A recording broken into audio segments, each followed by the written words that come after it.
억수같이 장대비가 쏟아지던 어느 날 밤에 우리 집 대문을 두드리는 웬 여인과 10살 아들이 있었습니다. 저 죄송한데요. 비가 너무 많이 와서 길을 잃어버렸습니다. 정말 죄송한데 하룻밤만 묵어갈 수 있을까요? 엄마는 얼른 들어오라며 문을 열어주었고 두 사람에게 아랫목을 내주고 새 옷을 내주며 따뜻한 밥까지 대접을 했어요. 저는 자다가 기척에 깨어나 거실로 나갔는데 제 눈치를 보면서도 허겁지겁 밥을 먹던 낯선 여인과 사내아이의 모습을 지금도 결코 잊을 수가 없습니다.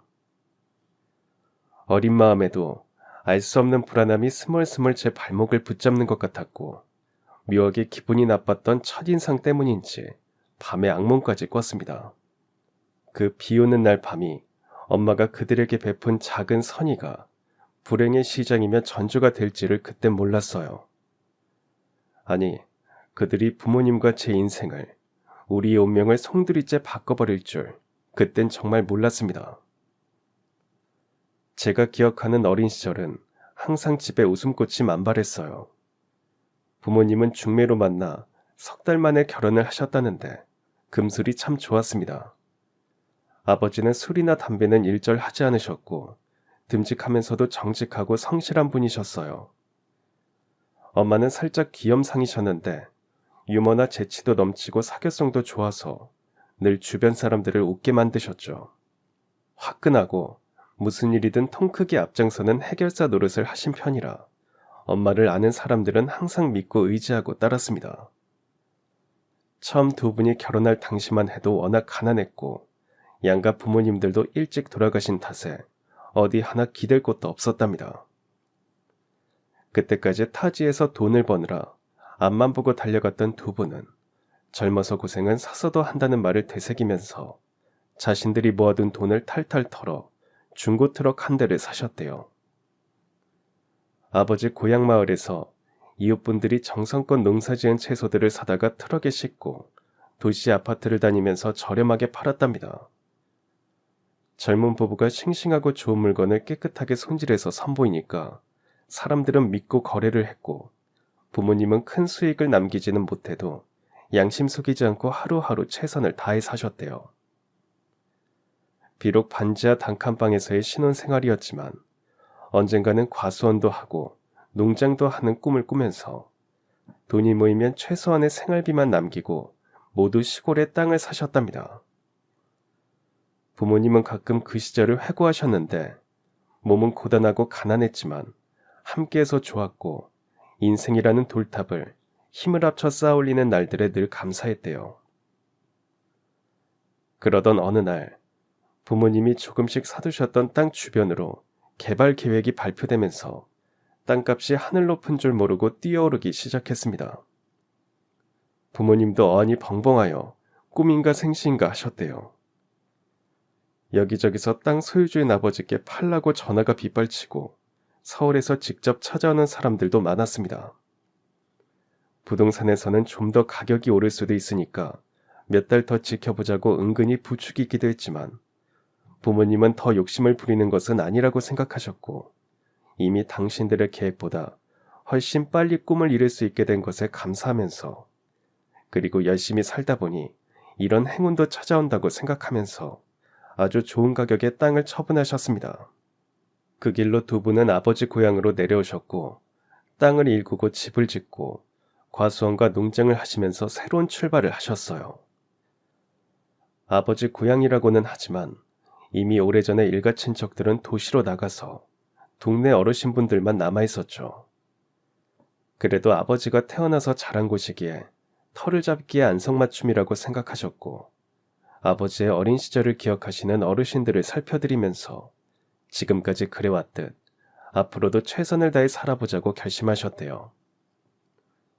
물론 처음엔 농사일이 서툴러서 애를 먹기도 하셨답니다. 사과 과수원을 하셨는데 묘목을 심는 것부터 물을 주고 헛자라 오르는 가지를 잘라주고 사계절 적당한 온도와 습도를 맞추는 모든 과정들이 결코 쉽지 않으셨대요. 어느 해 냉이가 심해 열매를 맺지 않아 손에도 부셨고 폭풍 후에 나무들이 쓰러져서 밤새 세우느라 고생도 많이 하셨죠. 태풍에 농장 슬레이트 지붕이 날아가 소들이 스트레스를 받아 임신 중이던 암소가 급사하는 일도 있었답니다. 또 어느 해는 장마가 너무 심해서 온 마을이 물난리를 겪었는데 부모님 농장의 소들도 물길에 떠내려가서 결국 몇 마리는 죽은 채 발견되기도 했답니다. 그때마다 아버지는 아무런 준비도 없이 무작정 내려와서 실패만 거듭한다고 절망하셨지만 어머니의 위로 덕분에 또 일어날 수 있으셨대요. 여보, 원래 우리 계획은 한 2, 30년 뒤쯤 고향에 내려와서 농사 짓는 거였잖아요. 그런데 2, 30년 앞당겨서 꿈을 이룬 건데 왜 절망해요? 우리에게 뜻하지 않은 행운이 온 만큼 시련도 올 거예요. 우리가 그동안 살아보고 겪어봐서 알잖아요. 삶은 울고 웃고 부대끼면서 살아가는 거 말이에요. 그러니까 이 정도는 그냥 아무것도 아니라고 생각해요. 뭐가 걱정이에요. 우린 아직 젊고 할 일도 많은데. 평소엔 아버지의 모든 결정에 잘 따라주는 엄마였지만 결정적인 순간이 되면 아버지가 엄마의 생각대로 잘 따라주어서 두 분은 매 순간 고비를 무사히 잘 넘기셨습니다. 그럴수록 두 분의 정도 돈독해졌고 동네에서도 금슬좋기로 소문이 자자했어요. 전 어려서부터 그런 부모님을 보고 자라서인지 가족의 소중함과 의미를 일찍 깨달았어요. 그리고 항상 바쁘신 부모님에게 폐를 끼치지 않으려고 혼자서 할 수 있는 건 알아서 했고 꼭 필요한 게 아니면 사달라고 떼를 쓴 적도 없었습니다. 언젠가는 장마철에 이장이셨던 아버지와 부녀 회장이셨던 어머니는 저지대에 사시는 동네 어르신들을 살피러 다니느라 정작 우리 집에 물난리가 나는지는 까맣게 모르고 있었어요. 자다가 이상한 느낌에 깨었는데 현관문 틈으로 물이 새어들어오고 있었습니다. 가슴이 철렁했지만 최대한 침착하게 행동했어요. 우선 책상과 테이블 위에 귀중한 물건이나 가전제품을 쌓고 물에 잘 젖는 이불이며 부모님이 소중하게 간직하는 앨범과 집과 땅 문서들을 챙겼습니다. 그리고 비를 맞고는 당장 소농장으로 달려가서 막 물이 차오르기 시작한 마당가에 삽으로 땅을 파 물길을 냈어요. 다행히 비는 그쳤고 제 필사적인 노력 덕분에 우리 집도 농장도 다 무사할 수 있었습니다. 아이고, 그 집 아들 현섭이는 어쩜 그렇게 침착하고 영리한지 부럽네 부러워. 그러게요. 저런 아들 하나 있으면 소원이 없겠네요. 동네 분들은 고작 8살 꼬마 녀석이 혼자 물난리를 맡겠다고 고군분투한 게 대견한지 칭찬 일색이었고 부모님도 자랑스러워 하셨어요. 전 가족을 위해서 뭔가 해냈다는 뿌듯함으로 제 스스로가 참 기특하다고 생각했습니다. 그때 유일하게 제 말벗이 돼주고 공부를 가르쳐 주셨던 분이 계셨습니다. 바로 인근 초등학교에 근무 중이던 최재성 선생님이셨어요.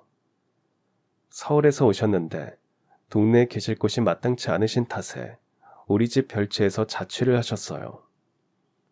항상 부모님이 바쁘시니까 저 혼자 노는 일이 많았는데 선생님은 제가 학교에 들어가기 전부터 한글도 가르쳐 주시고 사람이 살아가는데 제일 중요한 덕목인 인의예지신에 대해서 제 눈높이에 맞게 동화를 만들어 얘기해 주시기도 하셨습니다. 동화책 한 권 사려면 읍내로 나가 다시 버스를 타고 소도시로 가야 했던 시절이니 선생님의 동화는 저에게 한 줄기 빛이었고 먼 훗날까지도 제가 살아가는 어떤 지침이 되기도 했어요. 부모님은 그런 선생님께 항상 감사하셨고 극진히 대접하셨습니다. 엄마는 아무리 바쁘셔도 선생님 식사는 꼭 직접 챙기셨고 좋아하시는 반찬 하나라도 더 올려드리려고 읍내까지 장을 보러 가시는 수고를 감수하셨어요. 선생님이 주무시는 이부자리도 보름에 한 번은 항상 새 것으로 갈아주시고 선생님이 불편하시지 않게 집 청소도 매일 하셨답니다. 현섭이 어머님, 제 방 청소나 빨래는 제가 할 테니까 그냥 두세요. 너무 신세를 지는 것 같습니다. 아이고, 신세라뇨. 우리 현섭이에게 한글도 가르쳐 주시고 좋은 말씀도 많이 해주시고 오히려 어떻게 해야 선생님 은혜를 갚을 수 있을지. 아휴, 너무 부족해서 죄송할 따름입니다. 우리 부부가 배운 게 없어서 늘 아들 녀석 교육이 걱정이었는데 선생님 덕분에 한시름 놓고 있으니 제가 뭔들 못하겠습니까? 그러니까 부담 갖지 마세요. 제가 이거라도 해야 엄마 노릇하는 거니까요. 그리고 선생님, 진심으로 감사드립니다. 우리 부부는 항상 선생님을 존경합니다. 제가 학교 들어가서 줄곧 전교 1등을 놓치지 않은 것도 그때 선생님께서 가르쳐 주신 덕분에 공부에 재미를 붙인 결과였고, 평생 엇나감 없이 제 삶의 중심을 잘 잡고 살아갈 수 있었던 것도 선생님께 배운 동화 속 이니의 지신을 실천한 위인들의 삶을 실천하려 노력했기 때문일 겁니다. 하지만 선생님은 제가 중학교 들어갈 무렵에 다시 서울로 정근을 가셨습니다. 너무 서운한 마음에 선생님을 붙잡고 가지 말라고 울었어요. 선생님은 꼭 열심히 공부해서 서울로 대학을 오라고 하셨습니다. 기다리고 있겠다고 하시면서 저와 새끼손가락도 거셨어요. 정근 가시고도 틈틈이 연락을 주고받으면서 전 꼭 서울로 대학을 가겠다는 약속을 되새기면서 열심히 공부했습니다. 적어도 그 문제의 여인과 아이가 찾아오기 전까지. 저는, 그리고 우리 가족은 정말 아무런 문제 없이 소소한 일상에 행복해하며 잘 살았습니다. 빗속에 길을 잃어서 비가 그치면 가겠다고 하던 여인과 아들은 일주일이 넘도록 갈 생각을 안 했어요. 오히려 여인은 아침이면 과수원에 일 나가는 엄마를 쪼르르 따라가서 괜히 일을 돕고, 농장에서 일하는 일꾼들에게 새참을 내오는 시간이 되면 또 엄마를 따라 부엌에 가서 온갖 일을 거들면서 눈치를 봤습니다. 아버지와 저는 낯선 여자가 계속 집에 머무는 것이 불편해서 얼른 내보내라고 엄마에게 얘기를 했죠. 저기 혹시 갈 데가 없어요? 어디 연락할 친척이나 가족도 없고요? 그제야 여인은 펑펑 울면서 자기 얘기를 했습니다. 남편이 사업하다 망한 뒤 빚 때문에 집도 재산도 다 날리고 급기야 남편은 스스로 목숨을 끊었다면서 대성통곡을 했어요. 빚쟁이들에게 쫓겨 아들을 데리고 무작정 집을 나와 헤매다가 결국 우리 집까지 오게 되었다는 겁니다. 사모님, 그저 먹고 자는 것만 하게 해주세요. 그럼 과수원이랑 농장 일도 돕고 빨래매 청소도 제가 다 할게요. 부탁합니다. 어린 아들 녀석하고 제발 살 수 있기만 해주세요. 하지만 전 그 말이 왠지 거짓말처럼 들렸어요. 왜냐하면 사실 며칠 전 학교 갔다 오는 길에 읍내에서 우연히 두 사람을 봤거든요. 읍내를 둘러보면서 길을 건너던 여자의 옷차림이 유난히 화려해서 눈에 띄었어요. 여인은 마트에서 먹을 것을 잔뜩 사가지고 아들을 데리고 근처 모텔로 들어갔습니다. 마치 여행 온 사람들 같아서 빚쟁이에 쫓겨서 왔다는 여자의 말을 전혀 믿을 수 없었습니다. 그땐 무심코 지나쳤는데 이렇게 우리 집에서 보게 될 줄은 몰랐어요.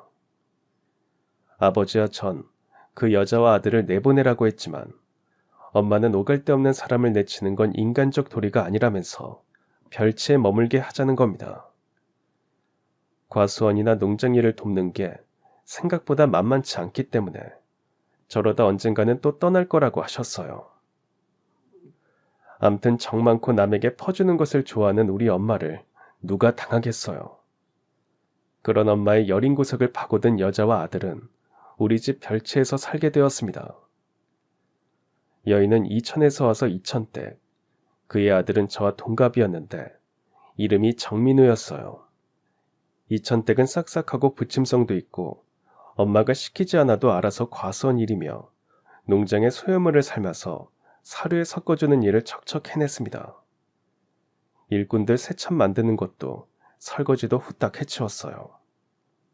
심지어 본체 올 때마다 집 청소도 하고 빨래도 감쪽같이 해놓곤 했습니다. 정말 행동도 빠르고 일머리도 좋았어요. 농장에는 외국인 노동자들 몇이 있었는데 어느새 누나 동생 하면서 친하게 지냈고 그들에게 불만이 생기면 엄마에게 알려주어 해결하는 중재 역할도 했습니다. 일꾼들이 낯선 타국에서 외롭지 않게 일주일에 한 번은 휴가도 주게 하고 삼겹살 파티도 하자고 제안한 것도 이천댁이었어요. 급기야 일꾼들의 장단점을 파악한 이천댁은 과수원과 농장 일에 각각 더 소질이 있는 사람들을 다르게 배치하면 일의 효율성이 높아질 거라고 아버지에게 조언도 했습니다. 아버지는 이천댁이 좀 불편하고 부담스러웠지만 엄마는 이천댁 덕분에 한결 과수원과 농장 일이 잘 돌아간다고 좋아하셨죠. 물론 이천댁은 우리 집 실세가 엄마라는 것을 파악하고는 언니 하면서 엄마에게 살갑게 굴었습니다. 엄마도 그런 이천댁이 싫지 않은 듯 친자매처럼 잘 대해줬어요. 엄마는 젊어서 고생을 많이 한 탓에 항상 어깨며 무릎이 아팠는데 이천댁은 언젠가 마사지를 배운 적이 있다고 하더니 밤이면 엄마를 마사지해주고 피로를 풀어주면서 환심을 샀습니다. 하지만 동네 어르신들은 이천댁을 조심하라고 엄마한테 늘 말씀하셨어요. 내가 딱 보니까 그것이 불엿이라니까. 조심 안 하면 눈 뜨고 코베가고 말겨. 어르신, 그렇게 나쁜 사람 아니에요. 걱정 마세요. 저도 사람 보는 눈은 있답니다. 그리고 제가 그리 호락호락한 사람인가요? 에헤이, 내 말 잘 새겨 들으라니께. 원래 불려시는 꼬리를 싹 숨기고 있다가 갑자기 확 펼쳐서 사람을 후린다니까. 그짝 남편 단속 자려. 나중에 땅 치고 후회하지 말고. 네네 어르신. 하지만 우리 남편은 절대 그럴 리가 없답니다. 이천댁이 우리 집에 온 지 6개월쯤 되던 어느 날 과수원에서 일하던 외국인 노동자가 은근 이천댁을 좋아한다는 소문이 돌았어요. 가끔 이천댁한테 선물을 주면서 추파를 던졌고 둘이 몇 번 읍내에서 데이트를 하는 것도 본 사람이 있었습니다. 그래서 아버지가 이천댁과 노동자를 연결시켜주려고 했어요. 그랬더니 이천댁이 자기를 뭘로 보고 그러냐고 오히려 발끈하는 게 아닙니까? 아니, 이천댁이 읍내에서 데이트도 했다고 하고 둘이 서로 혼자니까 한번 좋은 마음으로 만나보라는 건데 그게 그렇게 화낼 일이에요? 사장님 정말 서운하네요. 제가 뭘 데이트를 했다고 그러세요? 그냥 타국에서 고생하는 동생 위로 차원으로 밥 사주고 차 마시고 한 건데요. 저요, 그렇게 해픈 여자 아닙니다. 어린 아들 키우면서 어떻게든 잘 살아보겠다고 하는데 절 그렇게 보셨다니 정말 너무 화가 나네요. 이천대가 우리 남편은 좋은 뜻으로 그런 거야.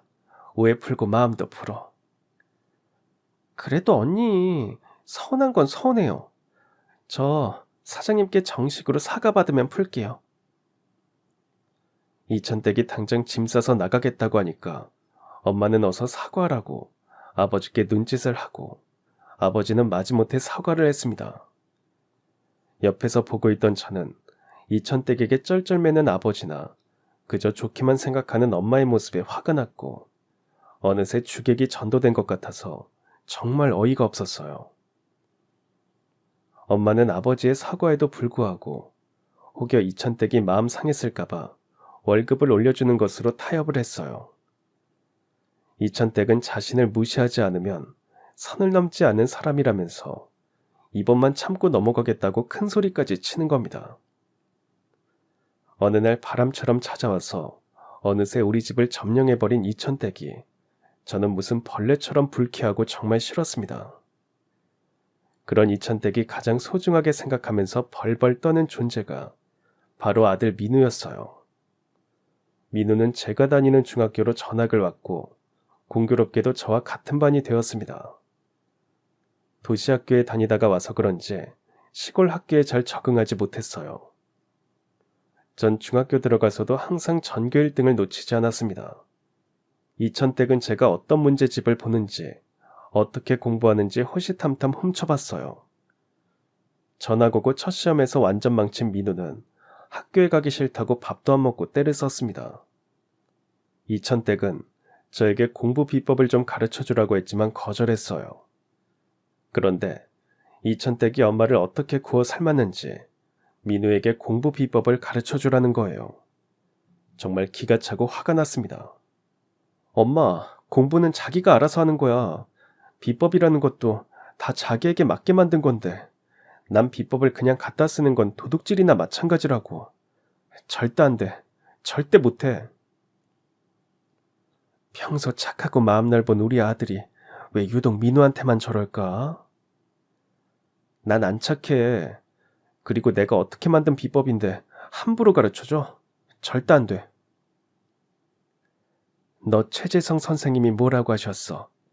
어렵고 힘든 사람에게 베풀고 그 사람이 마음에 안 들어도 내가 먼저 선의를 보여서 깨우치게 하면 결국 그 은덕은 나에게 돌아오게 된다. 그렇게 말씀하시지 않았어? 엄마는 제가 제일 존경하는 선생님의 말을 꺼내서 제 마음을 약하게 만들었어요. 이천댁은 제가 좋아하는 과자를 사와서는 살살 제 비위를 맞추면서 기말고사 때 제가 만든 예상 문제집만이라도 민우에게 좀 보여달라고 부탁했습니다. 제 예상 문제집은 적중률이 높아서 친구들 사이에서도 서로 보여달라고 난리였지만 한 번도 보여준 적이 없었어요. 심지어 잃어버릴까봐 학교에 가져가지도 않고 집에서만 볼 정도였습니다. 제가 끝까지 거절하자 어느 날 예상 문제집이 감쪽같이 사라졌어요. 분명 이천댁집 같았지만 증거가 없으니까 아무런 말도 못했습니다. 아니나 다를까 민우는 기말고사에 단숨에 전교 10등을 했어요. 선생님은 민우를 나오게 해서 성적이 제일 많이 올랐다며 칭찬을 아끼지 않았습니다. 정말 속이 부글부글 끓어오르고 화가 나서 미칠 것 같았어요. 심지어 이천댁은 남의 집 별채에 얹혀 살면서 월급을 타면 민우 옷이나 운동화는 최고 비싼 걸로 사주었습니다. 그걸 사겠다고 차를 타고 소도시 백화점까지 갔다 왔어요. 그뿐이 아닙니다. 민우는 우리 집 과수원과 농장이 마치 자기 집인 것처럼 떠벌리고 다녔습니다. 제가 그 사실을 엄마에게 얘기했더니 엄마가 이천댁에게 물어봤어요. 죄송해요 언니. 아들 하나 보고 사는데 아들 기 안 죽이려고 그냥 친구들이 물어보면 그러라고 제가 시켰어요. 정말 죄송해요. 같은 아들 키우는 입장에서 언니도 제 마음을 이해해 줄 거라고 생각했어요. 아들 기를 안 죽이려고 그랬다는데 엄마도 할 말이 없었어요. 같이 아들 키우는 엄마 입장에서 생각해보니 이천댁이 거짓말을 시켰지만 충분히 이해가 된다는 거였습니다. 엄마는 또 그렇게 이천댁을 봐주었어요. 그럴수록 민우는 점점 더 기고만장해졌습니다. 처음엔 별채에서 나오지도 않았는데 이젠 마음대로 본채마당까지 어슬렁거리고 괜히 본채로 들어와 별채로 가기도 했어요. 엄연히 별채에 따로 대문이 있는데도 말입니다. 그렇게 중2가 되었어요. 이천댁과 민우만 아니면 제 일상은 평범하지만 행복했을 텐데 모든 것이 그 두 사람 때문에 항상 불쾌하고 화가 나고 그랬습니다. 더구나 사춘기가 와서 그런지 매사다 짜증이 났어요. 그리고 그날 불행이 시작되었습니다. 아침부터 엄마가 저와 민우를 비교하시는데 기분이 팍 상했어요. 민우 좀 봐라. 아들 녀석이라고 해도 얼마나 사근사근하고 제 엄마한테 딸처럼 잘하니? 민우는 자기 엄마가 브랜드 옷과 운동화만 사주니까 그렇겠죠. 뭐야? 넌 그럼 엄마가 브랜드 옷 안 사줘서 요즘 그렇게 퉁퉁거린다는 거야? 브랜드 옷은커녕 용돈이라도 좀 올려주세요. 전 친구들한테 맨날 얻어먹기만 해요. 전교 1등을 하면 뭐예요? 다른 애들은 성적이 조금만 올라가도 용돈을 올려준다는데 우리 집이 가난한 것도 아니고 도대체 이게 뭐예요?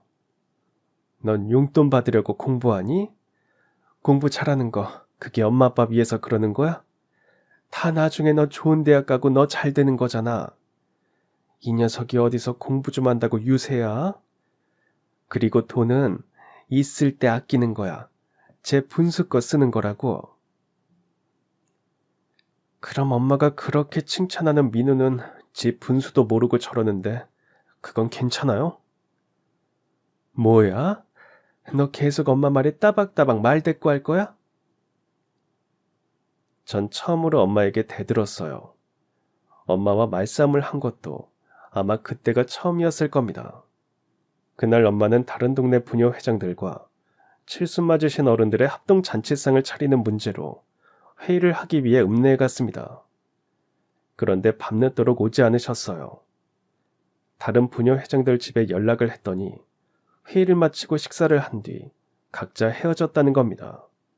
갑자기 장대비까지 쏟아지는데 행방은 묘연하고 핸드폰도 없던 시절이라 연락할 길도 없었습니다. 아버지와 동네 사람들, 이웃 사람들의 경찰까지 나서서 대대적으로 마을을 수색했는데 엄마는 다음날 마을 개천에서 숨진 채 발견되었어요. 경찰 말로는 장대비의 어두운 밤길에 엄마가 발을 헛디뎌 떨어졌을 가능성이 있다는 겁니다. 하지만 눈을 감고도 훤히 다 알고 늘 다니는 길인데 그럴 리가 없다고 생각했어요. 실은 그날 엄마가 읍내에 갈 때 이천댁이 따라왔다는 주변 사람들의 증언이 나왔지만 이천댁은 경찰에서 먼저 돌아왔다고 진술을 했습니다. 경찰은 이천댁이 엄마를 해칠 이유가 없다고 판단했고 타살 정황도 없다면서 사건을 종결했어요. 전 믿을 수 없는 엄마의 죽음 앞에서 숨이 막혔고 그날 엄마에게 대들었던 게 생각나서 가슴을 치며 후회했습니다. 엄마와 다투고 종일 마음이 안 좋았어요. 학교에서도 수업에 집중할 수도 없었습니다. 빨리 수업 마치고 집에 가서 엄마에게 사과를 해야겠다고 생각했는데 이제 그럴 수도 없게 되었어요. 아무리 엄마를 불러도 대답이 없었습니다. 아버지도 현실이 믿기 어려운 듯 저를 끌어안고 오열하셨습니다. 엄마 장례식이 마련되고 동네 사람들부터 많은 분들이 조문을 오셨어요. 그런데 이천댁은 엄마 영정사진을 부둥켜 안고 거의 실성한 것처럼 울다가 실신까지 하는 겁니다. 그런 이천댁을 곱지 않은 시선으로 흘겨보던 동네 사람들은 저마다 수군거렸어요. 아이고, 제발이 저리나 보네. 저리 용을 쓰면서 우는 걸 보니. 그날 저 불려씨가 몰래 따라와서 우리 부녀 회장님을 확 개천에다 처박아 버린 게 분명하다니까. 내가 처음부터 저 불려씨를 조심하라고 했잖여. 전 사람들의 말을 들으면서 이천댁에 대한 의심을 놓을 수가 없었어요. 그렇게 엄마 장례를 치르고 아버지는 깊은 슬픔에 빠진 채 식음을 전폐하셨습니다. 이천댁은 아들을 봐서라도 어떻게든 살아야 한다면서 아버지를 위로하고 죽을 쏘아서 억지로 드시게 하는 등 본체를 드나들었어요. 현섭이 아버지 정신 차리세요. 이렇게 맥을 놓으시면 먼저 간 언니가 얼마나 더 원통하겠어요. 간 사람은 갔고 이제 남은 사람이라도 털고 일어나야죠. 현섭이 생각해서 기운 차리세요. 참 이상한 것은 엄마 장례식장에서는 그렇게 통곡을 하더니 장례식이 끝나자마자 이천댁은 몹시 홀가분하고 신이 나 보였습니다. 제가 이천댁에 대해서 안 좋은 생각을 갖고 있어서 그런 것도 아니었어요. 저뿐만 아니라 동네 사람들도 모두 그렇게 말하면서 수근거렸지만 이천댁은 전혀 아랑곳하지 않았습니다. 그렇게 아버지가 넋을 놓고 있는 동안 이천댁은 과수원이며 농장 일을 도맡아 했어요. 일꾼들을 부리고 알아서 새참을 내가고 집안 청소며 식사도 알아서 차려냈습니다. 아버지는 조금씩 기력을 찾아갔고 어느새 동네 사람들은 곧 이천댁이 계모가 될 거라고 했어요. 그 소리를 들은 저는 갑자기 화가 머리끝까지 났고 민우가 눈의 가시처럼 여겨졌습니다. 그런데 민우가 제 샤프를 말도 없이 가져간 것을 알고는 당장 별채로 가서 두들겨 패주었어요. 당장 나가 이 도둑 새끼야. 당장 우리 집에서 꺼져. 민우는 코피가 터지자 울면서 이천댁에게 달려갔고 아버지는 저에게 화를 내셨습니다. 너 왜 민우를 때렸어? 어? 너 어디서 이런 못된 짓을 배웠어? 저 자식이 내 샤프를 훔쳐갔단 말이야. 아니에요. 현섭이한테 빌린 건데 훔쳐갔다고 하는 거예요. 뭐? 빌렸다고? 이 새끼 거짓말하지 마. 그렇다고 민우를 때려서 코피를 터뜨려? 네가 깡패냐? 이천댁은 어린 것한테 이런 수모를 당하고는 못 산다면서 당장 짐 싸서 나가겠다고 했어요. 전 잘됐다 싶었는데 아버지가 긋고 말리는 겁니다. 아유, 이천댁, 애들끼리 싸운 건데 왜 이래요? 제가 그동안 언니 때문에 참았는데요. 이제는 도저히 못 참겠어요. 현섭이가 우리 모자를 무시한 게 어디 한두 번인 줄 아세요? 이제 우리 민우 코피까지 터뜨리고 저도 아까워서 손찌검 한 번 안 하는 아들인데 저요, 더는 이런 대접 받고 살 수 없어요. 아버지의 만류에도 불구하고 이천댁은 짐을 들고 민우랑 집을 나갔습니다. 전 쾌재를 불렀어요. 이제야 모든 게 정상적으로 돌아온 것 같았습니다. 하지만 이천댁이 나가고 난 뒤 집은 더 엉망이 되었어요. 이천댁이 일꾼들을 어떻게 구워 삶은 건지 다들 일도 대충 하고 아버지가 화를 내니까 안 하겠다고 그냥 나가버리는 거예요. 한창 과수원 수확철인데 일꾼들이 모두 나가버리니까 아버지는 속이 타들어갔습니다.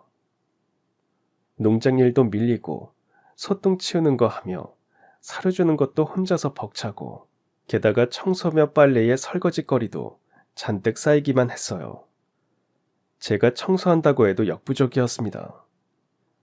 결국 아버지는 부랴부랴 이천댁을 찾으러 나섰고 읍내 식당에서 일하고 있던 이천댁을 모시고 왔습니다.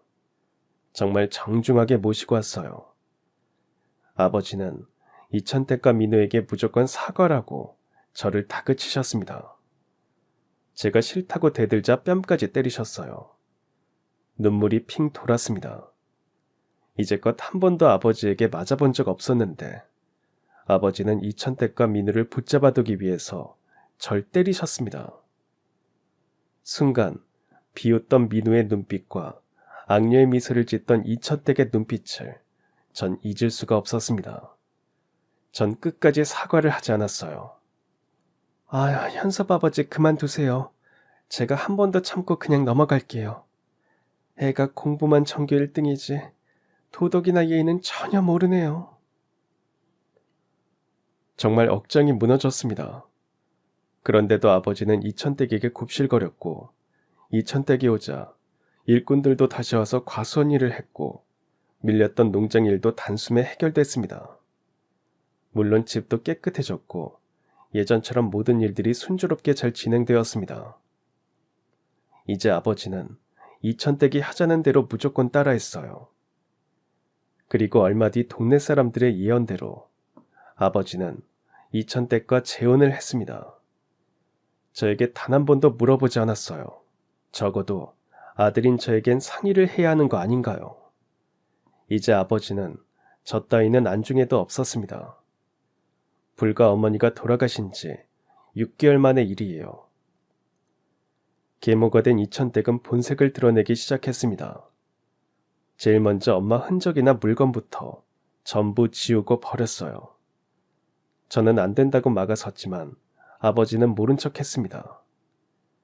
아버지에게 어떻게 이럴 수 있냐고 따졌지만 간 사람은 보내주자는 게 아버지의 대답이었어요.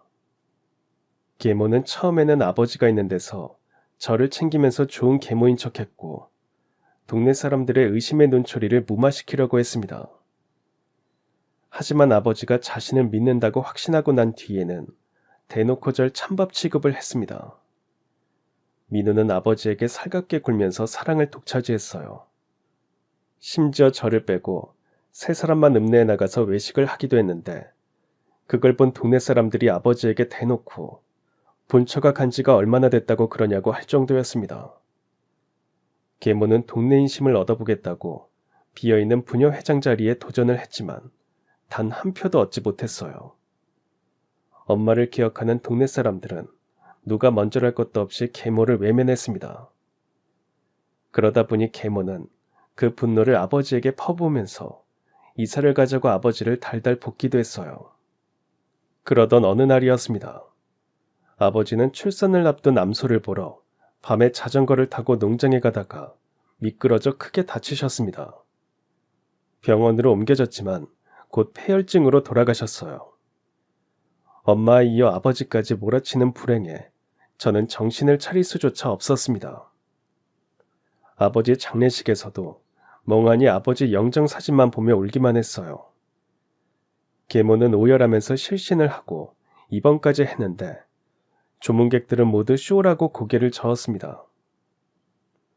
그날 밤 전 어디선가 깔깔 웃는 소리에 나갔다가 비상계단 쪽에서 웃고 있는 계모와 민우를 보고 피가 거꾸로 솟는 것 같았습니다. 아무 증거는 없지만 엄마와 아빠의 갑작스런 죽음은 분명 저 악녀짓이라는 생각이 들었어요. 신이 원망스러웠습니다. 이젠 저에겐 아무도 없다는 사실이 너무 두렵고 무서웠어요. 아버지 장례식이 끝나자마자 계모는 제 책과 가방을 다 찢어버렸습니다. 이게 뭐 하는 짓이에요? 너 같은 건 공부해서 뭐하게? 당신이 뭔데 그래요? 나? 네 계모잖아. 이제부터 이 집안의 가장. 그러니까 넌 내 말을 따라야지. 넌 농사나 지어. 일꾼들 주는 돈은 그냥 나오는 줄 알아? 여기 우리 집이에요. 당장 나가요. 이게 천지분간을 못하고 까부네. 내가 왜 나가? 네가 나가야지. 이제 네 엄마도 죽고 네 아빠도 죽었잖아. 그러니까 네가 나가야지. 당신이 우리 엄마도 아빠도 모두 그렇게 만들었죠? 이게 어디서 생사람을 잡어. 오늘부터 우리가 본체 쓸 거니까 넌 당장 별채로 가. 어서. 계모는 저를 별채로 내몰았어요. 가지 않겠다고 소리를 지르니까 발로 짓밟기까지 했습니다. 전 별채에 갇혔어요. 잘못했다고 할 때까지 문도 열어주지 않고 밥도 안 주겠다고 하는데 전 그냥 이대로 죽고 싶었습니다. 제가 하도 소리를 지르면서 울어대니까 이웃 어르신들이 때로 몰려와서 이게 무슨 일이냐고 항의를 하자 계모는 마지못해 저를 별채에서 꺼내주었어요. 혹여 어르신들이 경찰에라도 신고를 할까봐 제가 계모에게 대들어서 잠시 벌을 세웠다고 둘러댔습니다. 전 계속 이대로 당할 수 없다고 생각했고 어르신들까지 끌어들이면 일이 더 복잡해질 것 같아서 일단 단순히 벌을 섰다고 말했습니다. 그리고 지금부터 뭘 해야 할지 곰곰이 생각을 했어요. 곧 중3 겨울방학이 끝나면 고등학교에 가야 하는데 계모는 분명 학교에 안 보내줄 게 뻔했습니다. 일단 집에서 나가야 한다는 결론을 내렸어요. 그동안 용돈으로 모아둔 돈을 미리 찾아놓고 엄마 유품을 정리하다가 나온 약간의 돈도 한 곳에 모았습니다. 그러는 사이 계모는 민우가 고등학교 가기 전에 선행학습을 한다고 소도시 학원에 등록해서 공부를 시켰습니다. 전 겉으로는 담담히 과수원 일도 하고 소요물도 주면서 때를 기다리기로 했어요. 하루는 중3 반 친구가 찾아왔습니다. 아버지 장례식 때 반 친구들이 조문을 왔었는데 다들 제가 어떻게 지내는지 궁금하다고 했어요. 장례식에 왔던 친구들도 계모가 민우 엄마라는 사실을 뒤늦게 알고 놀라는 눈치였지만 내색을 안 했습니다. 졸지에 고아가 돼버린 저를 어떻게 대해야 할지 다들 눈치만 보다가 한 명이 대표로 저를 보러 온 듯 했어요. 전 친구에게 집에서 탈출할 계획을 세웠다고 말했습니다. 탈출? 어디로 가려고? 몰라, 그냥 서울로 갈 거야. 그럼 혹시 최재성 선생님을 만날 거야? 아니, 선생님께 이런 거를 어떻게 보이니? 그리고 요즘 선생님 연락이 안 돼. 그래서 아무도 없는 서울에 가서 뭐하게? 뭐든 해야지. 돈 벌어서 고등학교도 가고 대학도 가고 여기보다는 낫겠지. 친구는 제 얘기를 듣고는 눈물이 글썽해졌어요. 자기가 아무것도 도와줄 게 없다면서 비상금으로 모아둔 2만 원을 제 손에 꼭 쥐어주는데 저도 뭉클했습니다. 꼭 서울 가서 연락할 테니 걱정 말라고 친구를 돌려보낸 뒤 저는 계획대로 모든 준비를 끝냈습니다. 드디어 외식에서 돌아온 계모와 민우가 잠이 들고 전 조용히 별채를 나왔습니다. 낮에 나갈 수도 있었지만 그럼 보는 눈도 많고 얼마 전에 태어난 송아지가 아파서 약을 챙겨 먹이느라 지체되었어요. 막상 나가려고 생각하니 마음이 너무 아렸습니다. 그 집은 제가 태어나서 지금까지 자란 곳이고 엄마와 아빠의 손때가 묻은 곳이었어요. 엄마와 함께 화단을 만들던 일도 생각나고 아버지와 함께 마당에 화덕을 만들어서 고기도 구워 먹고 빵도 구워 먹자고 했던 일들도 주마등처럼 스쳐 지나갔어요. 영원할 것 같았던 시절은 이제 오지 않는다는 생각에 애써 눈물을 삼키고 대문을 나서는데 갑자기 그림자가 훅 다가서는 겁니다. 그림자는 바로 최재성 선생님이셨어요. 전 너무 깜짝 놀라서 들고 있던 짐 가방을 뒤로 얼른 숨겼습니다. 너 지금 어디 가려고 그러는 거니? 너 집 나와서 서울 간다고 했다면서. 그 말을 듣는데 저도 모르게 눈물이 왈칵 쏟아졌어요. 선생님은 서울로 정근 가신 뒤로 한동안 저와 연락을 주고받았지만 최근에 연락이 끊어졌습니다. 전 선생님이 바쁘실 거라고 생각하면서도 무슨 일이 있는지 걱정이 되었어요. 하지만 저에게 닥친 불행이 너무 크다 보니 선생님을 생각할 겨를도 없었습니다. 그런데 선생님이 뜻밖의 이렇게 제 눈앞에 서 계시는 게 믿기지 않았어요. 그동안 선생님은 서울에서 교편 생활을 하시다가 갑자기 암에 걸리셔서 한동안 병원 신세를 지시느라 저와 연락을 못했다고 하셨습니다. 그럼 이제 완쾌되신 거예요? 그래 임마. 완치되고 제일 먼저 너한테 연락을 했지만 잘 안 돼서 얼마나 걱정했는지 알아? 선생님이 저와 연락이 안 되니까 아마 친구에게 연락을 하셨나 봐요. 그 친구도 초등학교 때 선생님 제자였거든요. 친구는 그동안 우리 부모님이 연달아 돌아가시고 계모가 구박을 한다는 걸 다 말했고 급기야 제가 가출 계획을 짜고 있다는 것까지 다 털어놓았답니다.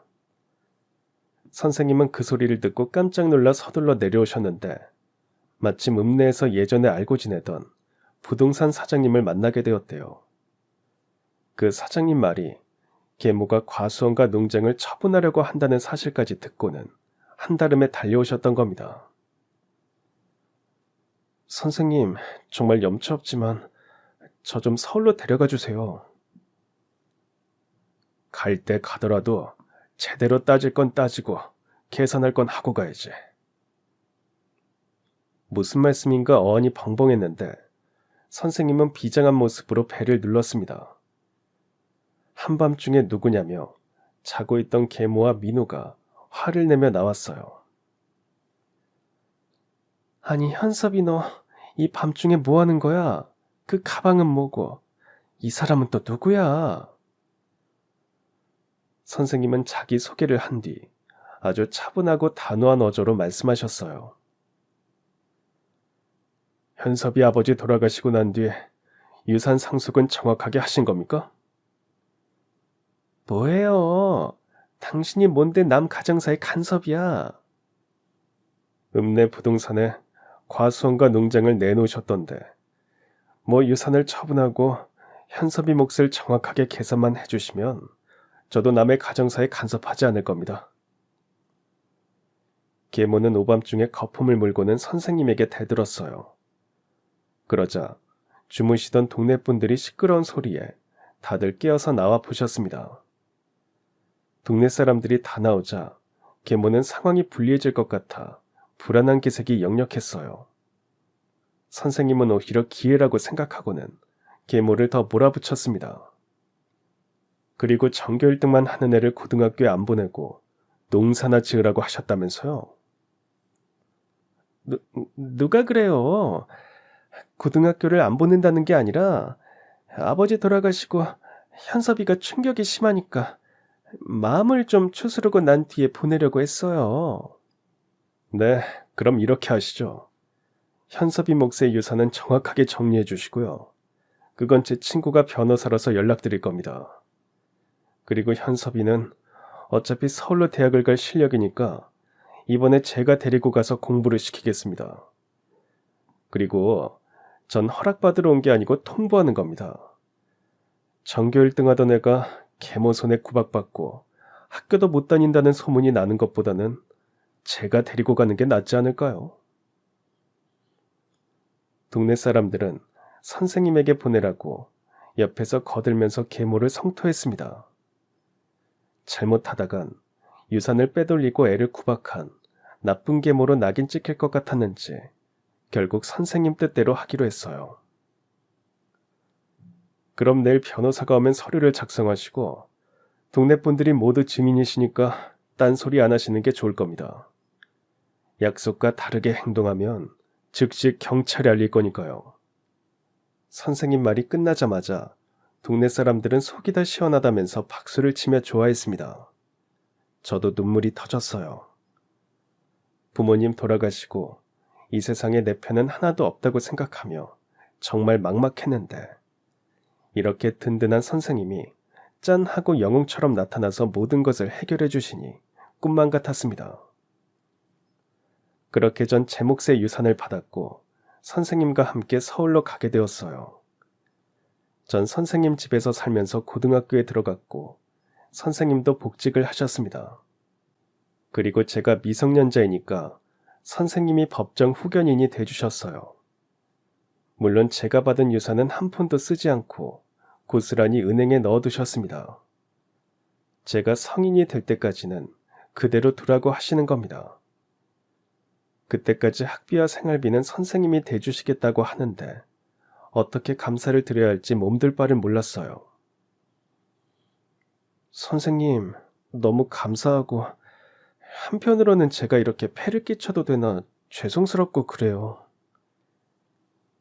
폐는 무슨, 난 이미 그보다 더한 것도 받았는데 아직 갚으려면 멀었어.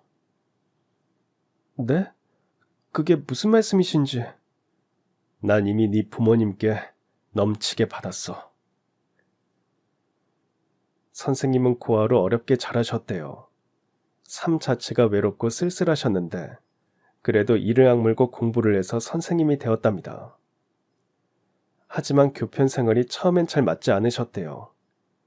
그때만 해도 한 반에 60명 가까이 모여서 공부를 하던 때였고 다 그런 건 아니었지만 선생님들 중에는 공부를 잘하고 잘 사는 애들을 편애하는 경우도 있었죠. 은근슬쩍 돈 봉투를 놓고 가는 학부모들도 많았는데 선생님은 그런 분위기가 정말 싫었답니다.